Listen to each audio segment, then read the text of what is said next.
All right, so anytime I talk with sellers, this is one of the things that I cover, which is time versus money. And it's crucial to understanding how leverage of how long a house sits on a market or a property sits on the market plays into negotiations and the leverage around the offers and making the most possible you can. So, I mean, it's a simple concept here. If you look at the graph, you'll see that it's showing that a house that gets into contract quickly makes more money. And then as time goes on, you're going to bring in less. It's what the data shows time and time again that over time, your list to sold price ratio is actually going to be less than if you would have got that offer day one, week one, compared to, 6 months down the road. So, for the sake of our conversation today, let's say that on average, homes are selling in 60 days in the market where you're at.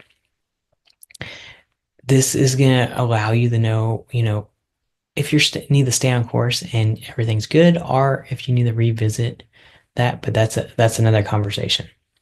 And so around time versus money, I'm going to go through two examples here.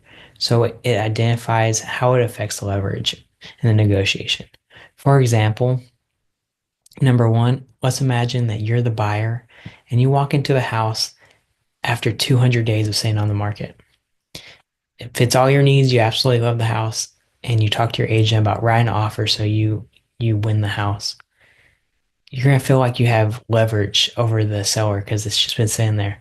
The seller is gonna be more likely to work with you if they need to sell because there's no activity on the market, especially if they've had price drops. Scenario number two, you're the seller or you're the buyer once again. You walk into the house day one after it hit the market, and there's other agents with their clients viewing the property. You find out that there is an offer deadline for the following day. If you know there's already offers on the table and you want to win that house because you absolutely love it, you're going to have a sense of urgency because you're competing with other offers and a timeline.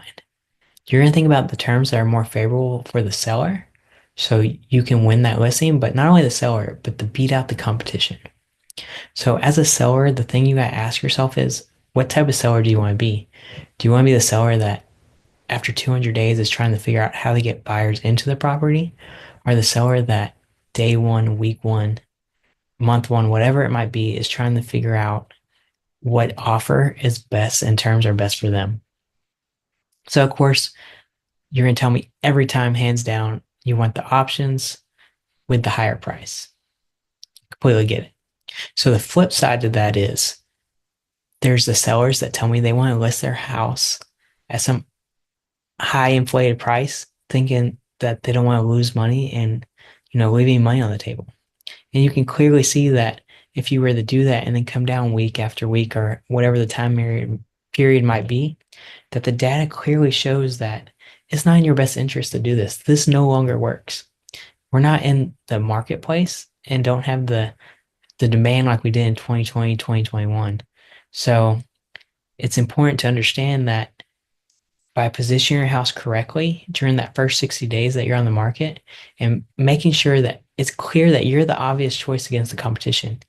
You're going to, by doing this and position and doing other strategies that I have, you're going to position the house so that you increase the perceived value of the house and have more people competing. So you ultimately can get what you want or maybe even more.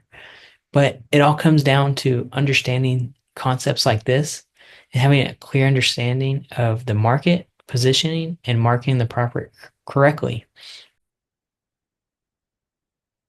Hi, so if any of that information resonated with you that we just went through, feel free to, of course, like and follow wherever you might be watching this video at.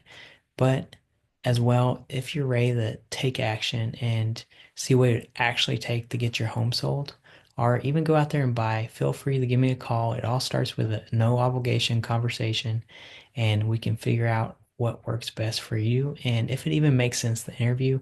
Because I certainly know that I'm not the agent for everyone, nor is every client right for me.